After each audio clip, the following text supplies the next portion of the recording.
problème, c'est qu'elles disaient la vérité, c'est pour ça qu'on a voulu les faire taire. C'était pas des scientifiques.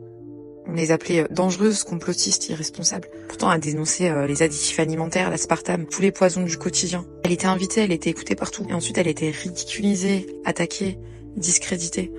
En fait, plus ces messages, ils touchaient le grand public, et plus la pression, elle montait. Ils ont 40 ans.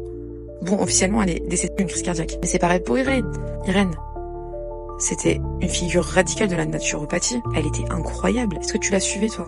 À partir du moment où elle a commencé à être suivie par plein de personnes, elle a été accusée de dérive. Elle a été diabolisée par tous les médias, des institutions. Tu sais, elle a commencé à passer sur les aux infos. À plus de 80 ans, elle continue à déranger. Et Irène Grosjean, elle aurait vécu 120 ans avec ses techniques ancestrales. Ils ont dû la tuer avec un accident de voiture.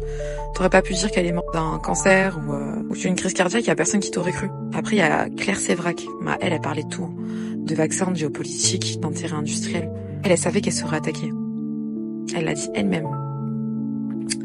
Ce que je dis dérange. Procès, attaque médiatique, isolement.